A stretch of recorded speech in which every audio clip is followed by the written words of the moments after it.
5월 가정의 달 잠언을 통해서 깊는 행복의 샘물, 오늘 세 번째 시간입니다. 특별히 오늘은 부부에 관하여 말씀을 전하고자 합니다. 부부는 참 신비롭습니다. 생판 모르는 남녀가 만나서 사랑을 하고 또 결혼을 하여 함께 생활을 합니다. 부부가 되려고 하면 가장 쉽게는 그냥 동사무소 가서 결혼 신고하면 됩니다. 혼인 신고하면 돼요. 그냥 부부 된다는 그 하나만 하려고 하면. 그러나 부부가 되고 나면 큰 숙제를 안게 됩니다. 이제 부부가 되어 한 가정을 이루었는데 어떻게 하면 보다 더 행복한 부부가 될까? 이건 우리의 가장 큰 숙제요, 가장 큰 기도의 제목이 되기도 합니다. 어떻게 하면 부부가 서로 행복할 수 있을까요? 저만의 고민, 우리의 고민이 아니라 많은 사람이 여기에 대해서 고민하고 특별히 관계되는 가정을 연구하는 학자들이 함께 모여서 여기에 대해서 머리를 맞대었습니다. 어떻게 하면 부부가 행복할 수 있는가? 오랜 시간이 지나 함께 모여서 그들은 이런 결론에 서로가 합의하게 됩니다. 그 결론은 다름이 아니라 부부의 행복은 재산도 아니고 학벌도 아니고 외모도 아니고 부부의 행복은 서로에 대한 태도에 있더라. 이런 신앙도 태도라고 말씀을 드렸습니다. 이런 부부 생활도 마찬가지입니다. 부부 생활도 서로에 대한 태도가 서로를 행복하게 하든지 아니면 불행의 눈물을 흘리게 하든지 거기서 갈라지게 됩니다. 그렇다면 부부된 남편과 아내는 서로 어떤 태도를 가져야 할까요? 오늘 잠언이라고 하는 이 행복의 샘물에서 하나님께서는 또 한 바가지, 또 한 두레박 하나님께서는 행복의 샘물을 퍼올려 주십니다. 오늘 본문 잠언 27장 15절 말씀, 다투는 여자는 비 오는 날에 이어 떨어지는 물방울이라. 목사님, 이게 무슨 행복의 샘물입니까? 여러분, 여기서 다투는 여자만을 말하지 않습니다. 곧 남자요, 아내요, 남편을 뜻하는 것입니다. 부부가 함께 하지만 그러나 다투는 부부라면 그것은 비유컨대 비 오는 날에 이어 떨어지는 물방울이라고 말합니다. 여기서 다툰다고 하는 것, 이것은 막 주먹 들고 몽둥이 들고 이러면 그런 싸움을 말하는 것이 아니고 싸우려고 하는 태도, 다투려고 하는 태도를 묶어서 다툰다, 이렇게 표현하고 있는 것 같습니다. 오늘 이 말씀을 보면 크게 두 가지를 살펴봅니다. 첫째는 부부는 서로에게 시비 거는 태도를 버려야 된다라고 말씀합니다. 다투는 태도, 그 다투는 태도는 크게 두 가지가 있는데요. 하나는 시비 거는 태도입니다. 여러분, 시비 거는 태도, 제가 좀 더 고상하게 표현하니까 좀 감이 안 오십니까? 그러면 이렇게 표현해 보겠습니다. 12조. 이제 뭐가 좀 와닿는 것 같아요. 그죠? 음악에도 장조, 단조가 있습니다. 그러면 장조는 들어보면 참 밝고 경쾌하고 흥겹습니다. 음악이 눈에 보이나요? 손에 잡히나요? 근데 들리는데 그 느낌이 우리 굉장히 밝고 경쾌하게 만들어줍니다. 이게 장조의 특징입니다.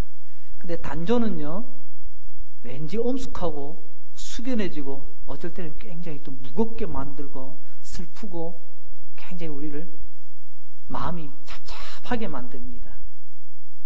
눈에 보이지 않는데 딱 느낌이 오잖아요. 12조라는 것도 그렇습니다. 입에서 나오는 목소리만 뜻하는 게 아닙니다. 이미 그의 눈빛이 다르고요, 얼굴 표정이 다르고요. 목소리의 톤이 다릅니다. 그래서 딱 느낌이 와요.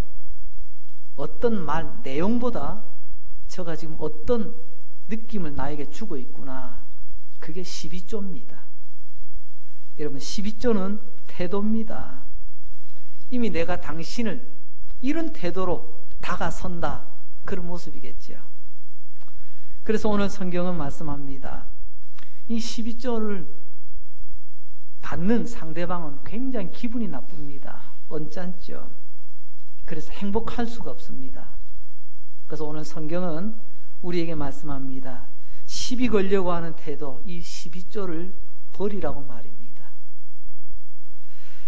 내 아내, 내 남편에게 이 12조로 다가서면요, 내 아내 우울해집니다.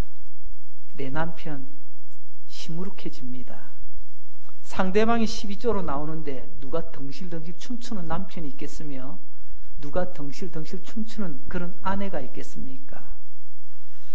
남편이라는 남자는 늘 내가 힘센 남자니까, 내가 공부를 많이 했으니까, 내가 사회활동을 많이 했으니까 그러면서 의시되며 막 12조로 아내에게 달라들려고 합니다. 그때 아내는 굉장히 참 우울해집니다. 슬퍼집니다. 그리고 얼굴에 불행의 그림자가 드리워집니다. 반대로 아내도 마찬가지겠지요. 아내도 남편을 향하여 남편의 여러 가지 바깥 형편을 헤아리지 않고 이렇게 저렇게 좋게 말해서 바가지지, 다시 다르게 돌려보면 12조로 지금 싸우자고 달라드는 것 아니겠습니까? 성경은 이것에 대해서 계속 비 오는 날 이어 떨어지는 물방울과 같다, 이렇게 표현을 하고 있습니다. 여러분, 요즘은 건축이 잘 되어져 있기 때문에 비가 내려도 빗방울이 잘 떨어지지 않습니다. 그러나 3000년 전 그 시절에는 대부분 흙으로 지은 집이기 때문에 아무래도 어딘가 부실합니다. 저도 어린 시절 비가 오면 빗방울이 떨어지는 집에 살아본 적이 있습니다. 여러분, 거기서 지낼 때 얼마나 그것이 불편했는지 모릅니다. 그런데 여러분, 오늘 중요한 것은 우리가 어쩌다가 왜 이런 12조의 남편이 되고 이런 12조의 아내가 되었냐는 것입니다. 한번 돌아보세요. 여러분들이 선보러 갔을 때, 여러분들이 데이트할 때 그때도 12조였다는 걸 안다면 그때 결혼식 했을까요? 아마 선보러 갔을 때 아니면 데이트할 때에는요, 전혀 이런 모습을 보여주지 않았을 거예요. 하지만 어느 날 우리는 12조의 남편이 되고 말았습니다. 12조의 아내가 되고 말았습니다. 빙산의 일각이라는 말이 있지요. 빙산의 일각. 여러분, 빙산의 각이 뿌리거든요. 물 위에 얼음이 둥 떠 있습니다. 저기 북극이나 남극에 보면 이게 떨어져 나온 얼음 조각들이 막 떠다니지 않습니까? 그런데 과학자들이 이야기하더라고요. 물 위에 올라와 있는 보이는 얼음은 전체의 10분의 1이라고. 그러니까 나머지 10분의 9는요, 물 속에 있는 거예요. 지금 내가 눈으로 보고 있는 것은 10분의 1밖에 되지 않는 얼음의 일각일 뿐입니다. 그런데 여러분, 이 나머지 10분의 9, 물속에 잠겨있는 몸통이라고도 할 수 있고 뿌리라고 할 수 있는 이 12의 뿌리가 뭘까요? 몸통이 뭘까요? 그것은 조금 전에 말씀드린 것처럼 자기의입니다. 자기의. 이 자기의는요, 부부 생활도 참 피곤하게 만들고요, 때로는 더불어 살아가는데 공동체 안에서도 굉장히 큰 장애물이 될 때가 있습니다. 자기의, 곧 내가 다 옳다는 거죠. 내가 다 맞다는 거죠. 이것을 다른 말로 쉽게 바꾸면 교만이라 그렇게 부를 수가 있겠습니다. 이런 말이죠. 나는 맞고 당신은 틀렸다. 내가 하는 말은 맞고 당신이 하는 말은 틀렸고, 내가 하는 결정은 맞고 당신이 하는 결정은 틀렸고, 내가 하는 선택은 맞고 당신이 하는 선택은 틀렸다. 이게 바로 자기의 교만에 쌓인 사람입니다. 그래서 이 사람은 언제나 내가 맞다는 거, 옳다는 걸 주장하기 위해서 다투려는 태도를 취합니다. 그게 12조죠. 표정을 보면 알잖아요. 말투를 들어보면 알잖아요. 싸우자는 거죠. 여러분, 그 12조의 뿌리에는 여러분, 우리가 부인할 수 없는 나의 교만 덩어리가 바닥에 깔려 있다는 것을 꼭 기억하셔야 됩니다. 우리가 갈등이라는 말 자주 씁니다. 쉽게 풀리지 않아 서로 얽혀버렸어요. 우리가 몸이 으실으실, 좀 몸살기가 있거나 감기 기운이 있으면 약국에 가서 갈근탕 하나 달라고 합니다. 갈근탕.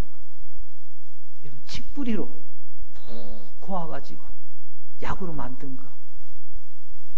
갈이 그 칡 갈자더라고. 칡. 이 갈등이라는 말이 칡과 등나무가 엉켜 있는 것, 이것을 참 묘사하는 게 갈등이라는 말로 한문으로 우리가 쓰고 있지 않습니까?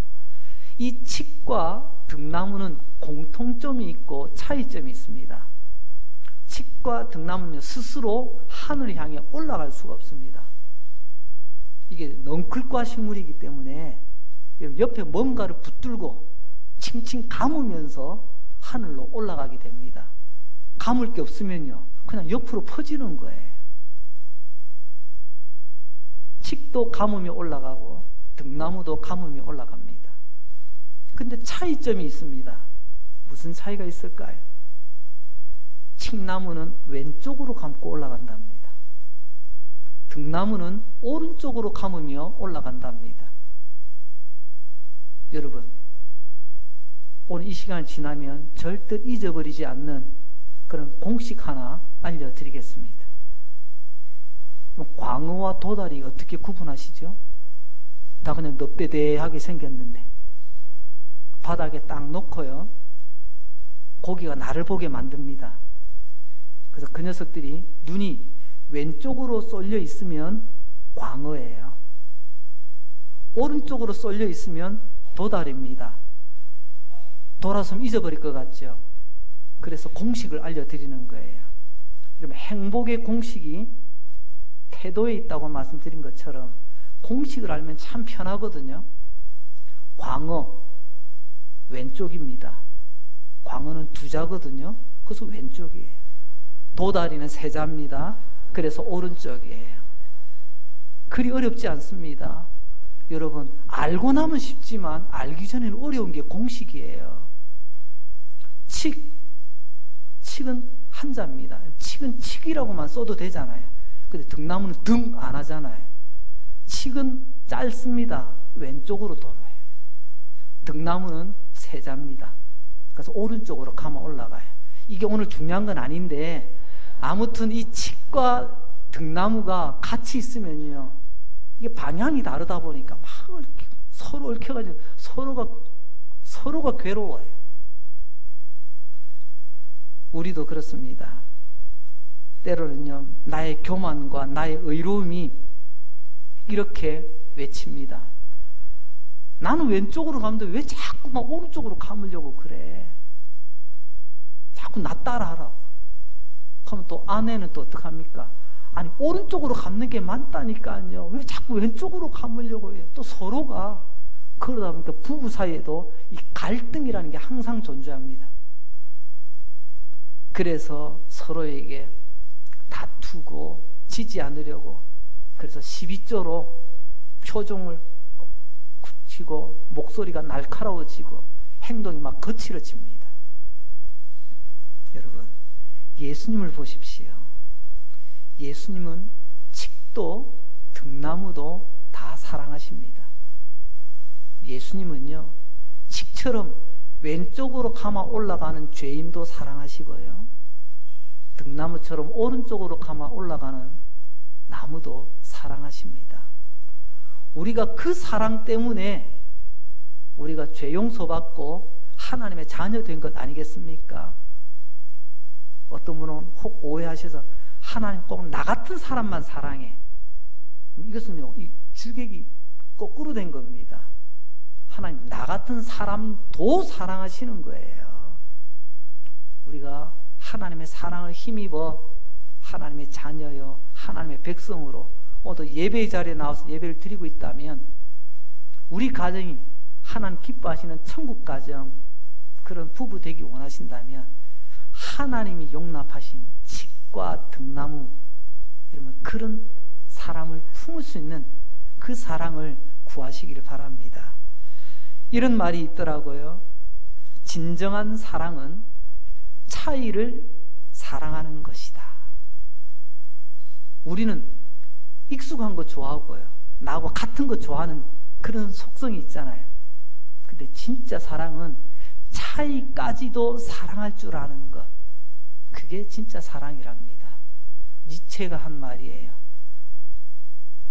여러분, 등나무가 자기와 똑같이 오른쪽으로 감는 등나무만 사랑한다면 그것이 어찌 진정한 사랑이라고 할 수 있겠습니까?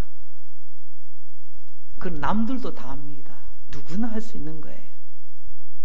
그러나 하나님의 백성, 구원받은 백성, 하늘 백성은 예수님처럼 사랑해야 되지 않겠습니까? 그것도 멀리 말고요, 우리 가정에서 말입니다. 아하, 나는 칡의 기질이 있구나, 저 사람은 등나무 기질이구나. 그러면 차이 나는 것, 다른 것도 품을 수 있는 것, 이게 행복의 공식이랍니다. 여러분, 잠언 22장 19절에 보게 되면 거만한 자를 쫓아내면 다툼이 쉬고 싸움과 수욕이 그치느니라. 거만한 것, 교만한 것, 꼭 자기만 옳다고 주장하는 사람 있잖아요. 성경은 말합니다. 그런 거만하고 교만한 사람 쫓아내면요, 평화가 온대요. 그런 거만하고 교만한 사람 내보내면 행복이 온답니다. 좀 내 안에 그런 거드름, 그런 교만 내보내시기 바랍니다. 그러면 행복이 찾아와요. 왜 행복이 문 앞에까지 왔다가 되돌아갈까요? 내 안에 이 교만, 이 거만, 이 자기의를 아직도 떨쳐버리지 못하여 행복이 문 앞에까지 와서 머물다가 떠나는 것 아니겠습니까? 여러분들의 마음속에 이런 늘 12조로 나와 조금만 달라도 싸우려 들고 다투려고 하던 그런 우리의 못난 태도를 내려놓으실 때 우리 부부 사이에, 우리 과정에, 우리의 모든 만남 가운데 하나님 기뻐하시는 행복이 자리 잡게 될 줄로 믿습니다. 이제 두 번째로, 부부는 다투지 말아야 되는데, 다투는 태도를 내려놓아야 되는데, 첫 번째가 12조로 다가서지 말자였다면, 두 번째는요, 이제 잔소리 좀 내려놓자는 겁니다. 잔소리하는 태도를 바꿔야 됩니다. 여러분, 시비 거는 것도 태도고요, 잔소리도 사실은 태도입니다. 그래서 행복은 태도에 있다라고 말하는 겁니다. 그 구체적인 모습에서 때로는 시비조가 될 수도 있고 때로는 잔소리도 될 수 있는 것입니다. 우리가 어느 날 어느 순간부터 잔소리꾼이 되고 말았습니다. 그런데 여러분, 우리가 왜 잔소리를 하게 될까요? 아니, 여러분들이 아까 말했던 것처럼 다시 선보러 가셨을 때나 데이트할 때 상대방이 잔소리를 많이 하는 사람이었다면 오늘까지 같이 살았을까요? 그때는 참 자기 관리 잘했잖아요. 표시 안 냈지 않습니까? 그러니 서로 얽혀가지고 지금까지 이렇게 있는 것 아니겠어요? 근데 왜 어느 순간부터 우리가 이렇게 잔소리하는 사람이 되고 말았습니까? 여기에 대해서도 많은 학자들이 연구를 했습니다. 그러니까 함께 모여서 결론을 이렇게 도출하게 됩니다. 왜 잔소리를 하는가? 그 이유는 잔소리로 상대방을 바꿀 수 있다고 하는 삐뚤어진 신념이라는 거예요. 내가 잔소리하면 다른 사람이 바뀔 거다라고 하는 삐뚤어진 신념. 그래서 우리는 잔소리를 늘 늘어놓는다는 것입니다. 여러분 결혼 생활 얼마나 되신지 모르겠지만 한 10년쯤 잔소리하니까 좀 바뀌죠. 한 20년쯤 하니까 이제 천사의 모습으로, 선녀의 모습으로 바뀌던가요? 그렇습니다. 저의 결론이 아니고 하나님께서 오늘 성경 말씀을 통하여 결론을 내려주십니다. 그것은 잔소리로는 절대로 사람이 안 바뀐다는 거예요. 이는 변형 목사 이야기 아닙니다. 여러분, 잠언 27장 16절 말씀을 한번 보겠습니다. 그를 제어하기가 바람을 제어하는 것 같고 오른손으로 기름을 움키는 것 같으니라. 그가 누구냐? 그가 누굴까요? 이 잔소리 많이 하는 사람이에요. 그 사람에 대해서 오늘 가만히 보면 두 가지 힘든 것을 이야기합니다. 첫째는요, 잔소리하는 사람 막을 수 없답니다. 잔소리는 막을래 막을 수 없습니다. 어느 정도냐? 바람이 부는데 어떻게 사람이 막을 수 있냐는 거예요. 바람 부는 것을 어떻게 우리가 막을 수 있겠느냐?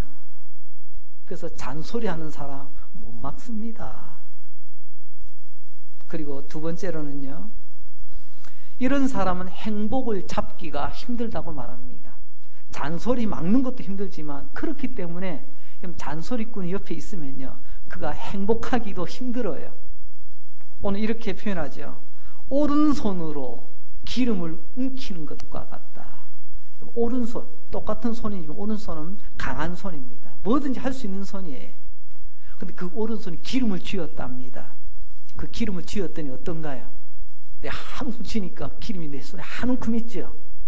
잡으니까 쭉 다 빠져나가네요. 왔다 간 흔적만 조금 남겨놓고 다 빠져나가요. 이게 바로 잔소리는 막기도 힘들 뿐만 아니라 그 잔소리 때문에 행복을 붙들고 있는 것도 힘들다. 참 얼마나 멋진 표현이에요. 앞서 말씀드렸던 빙산의 일각이라는 비유를 다시 한번 언급합니다. 얼음 덩어리, 물 위에 둥둥 떠 있는 그 큰 얼음 덩어리. 앞서 첫 번째로는 12조로 남편과 아내를 대하지 마라. 그런 태도로 남편과 아내에게 다가서지 마라. 이런 말씀 드렸습니다. 왜냐하면 그 12조라고 하는 빙산의 뿔, 드러나 있는 부분, 그 밑에는 자기의 교만이라고 하는 이 몸통이 밑에 있기 때문이다. 즉 작은 12조를 거는 사람은요, 항상 그 안에 자기가 옳다는 자기의로 똘똘 뭉친 사람이에요. 그래서 교만하다고 하는 겁니다. 반대로 말하면 교만한 사람이 항상 시비를 거는 겁니다. 이제 두 번째로 오늘 이제 잔소리라고 했는데요, 이 잔소리도 사실 얼음의 뿌리입니다. 일각이에요.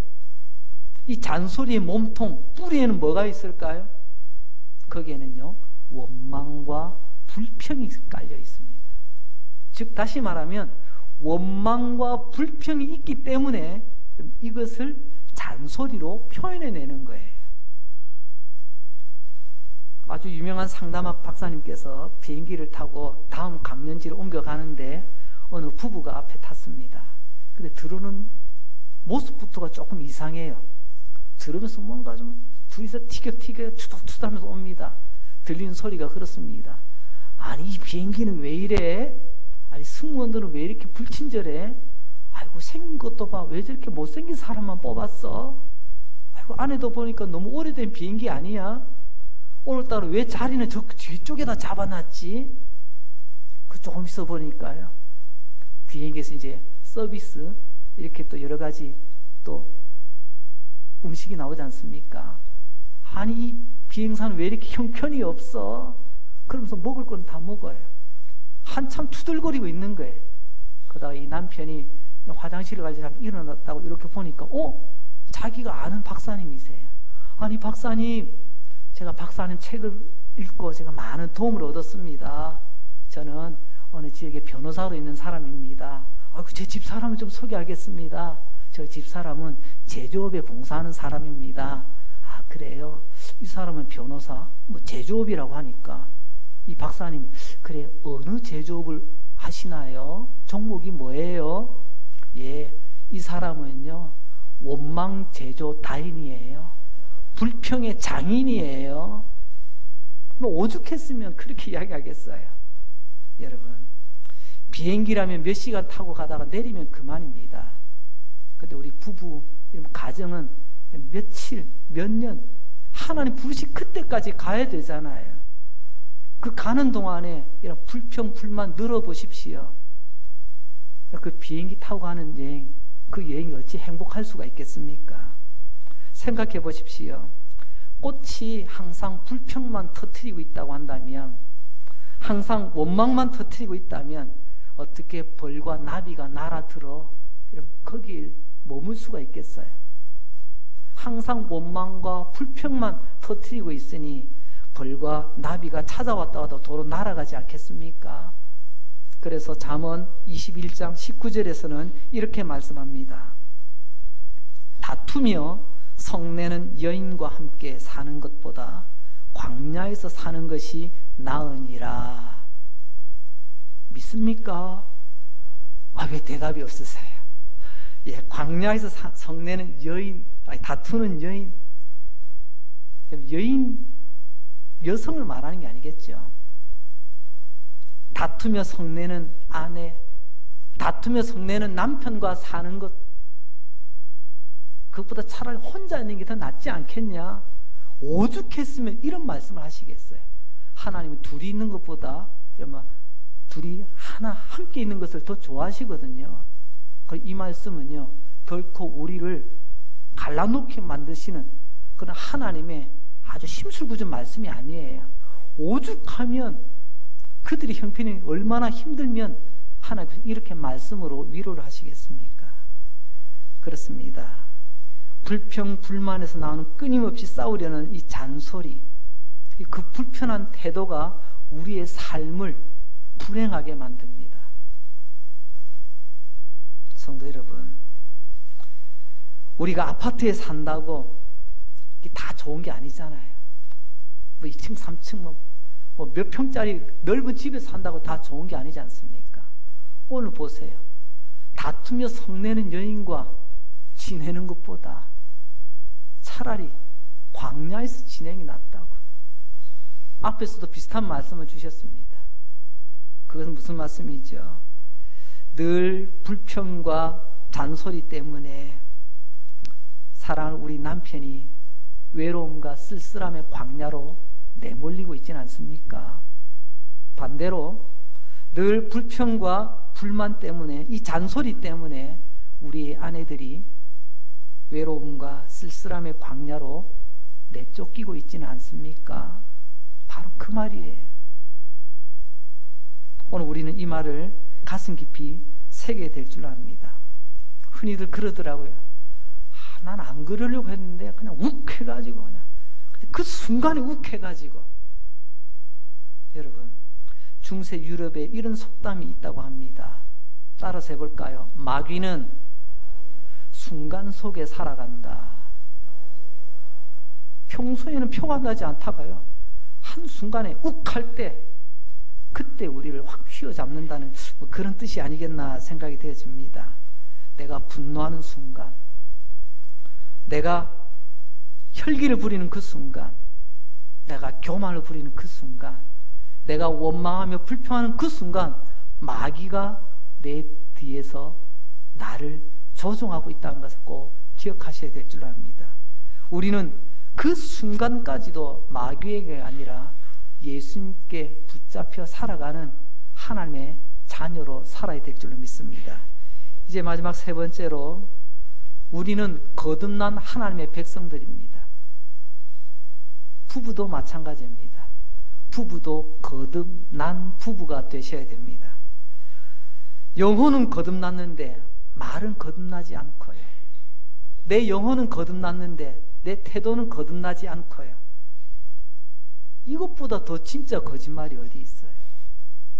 정말 내가 거듭났다면 나의 말과 나의 표정과 나의 행동도 거듭남의 열매가 있기를 주의 이름으로 축원합니다. 성경은 이런 것을 헌 옷을 던져버리고 벗어버리고 새 옷을 입는다 이렇게 표현해 주기도 합니다. 옛날 그 헌옷, 남편에게 아내에게 12조로 대들던 모습, 남편 아내에게 잔소리로 그렇게 피곤하게 만들었던 그 모습, 그것은 다 헌옷, 옛 옷이라는 거죠. 로마서 13장 14절 말씀입니다. 오직 주 예수 그리스도로 옷 입고 정욕을 위하여 육신의 일을 도모하지 마라. 이제 헌옷 벗어버리고 예수 그리스도 의로운 옷, 거룩한 옷, 새 옷 입으시기를 바랍니다. 예수님으로 새 옷 입은 남편, 예수님으로 거듭나 새 옷 입은 아내, 그들이 어떻게 12조로 아내에게 남편에게 대할 것이며 어떻게 이러면 잔소리꾼으로 그렇게 살아갈 수가 있겠습니까? 베드로전서 3장 7절에도 보면요, 이 그리스도의 옷을 입은 남편은 아내를 귀하게 여긴대요. 에베소서 5장 23절에도 보면요, 그리스도 옷 입은 아내는 남편을 귀하게 여긴답니다. 어느 정도로요? 머리로 여긴답니다. 머리로. 이제 말씀을 맺으려고 합니다. 우리 삶에는 공식이라는 것이 있습니다. 참 많이 도움이 되지요. 영어도요, 공식을 알면 영어가 참 쉽습니다. 언어의 공식을 문법이라고 하지 않습니까? 단어만 아는 게 아니고 이 말의 조합을 이 공식을 잘 알면 이 언어 습득이 빨리 됩니다. 수학에도 공식이 있습니다. 이 공식을 잘 알면요, 이 셈 문제 계산할 때 참 유용합니다. 시험 문제를 똑같이 받습니다. 공식을 아는 친구들은 공식에 적용해서 빨리빨리 그 문제를 풀고 다음 문제를 풀어나갑니다. 근데 공식을 모르는 친구는요, 똑같은 시간, 똑같은 시험 문제를 붙잡았지만 공식을 모르기 때문에 무식하게 그 여백에다가 다 일일이 손으로 그리거나 씁니다. 그리고 그 한 문제 풀다가 시험 시간 다 끝나요. 오늘 하나님께서는 우리에게 행복 공식을 말씀해 주셨습니다. 행복 공식, 행복은 태도라고 말입니다. 부부 행복도 태도입니다. 여러분, 신앙생활도 태도인 줄로 믿습니다. 이 태도의 원리는 어디에 적용해도 탈나는 법이 없어요. 이제 우리 모두 예수 그리스도로 새 옷 입었으니 12조의 헌옷을 벗어버리고 잔소리의 헌옷을 벗어버리고 탐욕과 불평 불만으로 바라보던 우리의 모습들 다 벗어버리고 이제 자세히 한번 조용히 한번 바라보시기 바랍니다. 알고 보면요, 참 불쌍한 아내예요. 그리고 불쌍한 남편입니다. 어쩌다 나 같은 사람 만나서 이 고생하고 있죠. 참 우리를 위해서, 나를 위해서 밖에서 그렇게 땀 흘리며 여러 가지 흔히도 이야기하잖아요.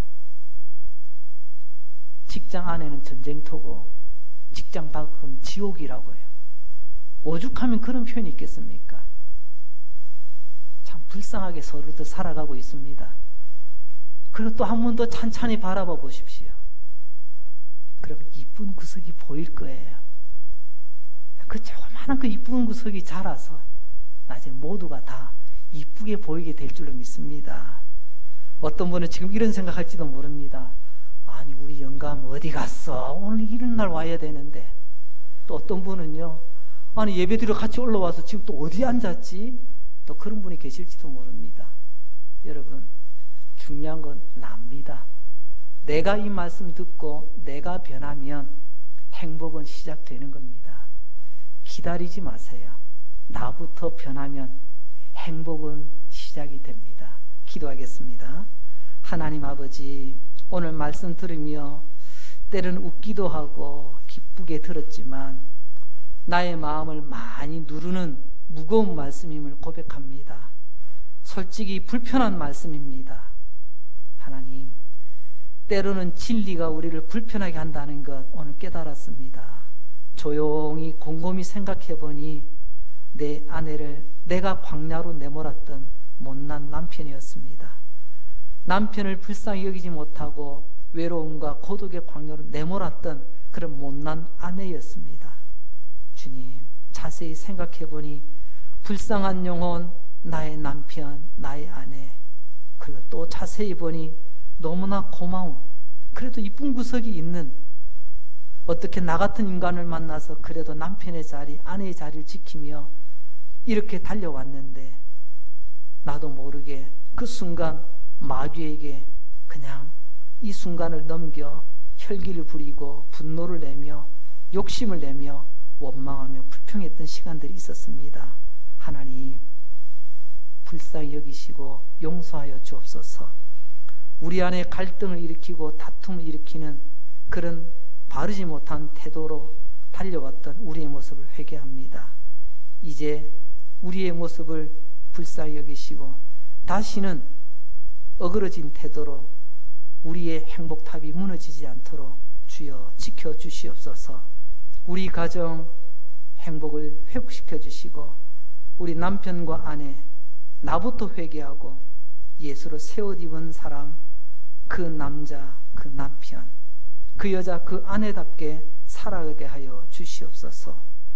이 시간 주님 앞에 고개 숙인 모든 주의 백성들 위로해 주시고, 혹 우리 가운데 남편 때문에 너무 큰 상처를 입고 아직도 눈물샘이 마르지 않는 아내들이 있다면 주님 위로해 주시옵소서. 또 반대로 큰 상처를 입은 남편들이 있다면 그들도 주님 위로해 주시고 저들의 등을 토닥거려 주시옵소서. 이제 회복되기 원합니다. 새롭게 일어나기 원합니다. 칡과 등나무가 골고루 균형을 맞추어 멋진 행복의 동산 우리 가정 되게 하시고 하나님, 이 땅에서 천국을 맛보는 가정 되게 하여 주옵소서. 예수님 이름으로 기도합니다. 아멘.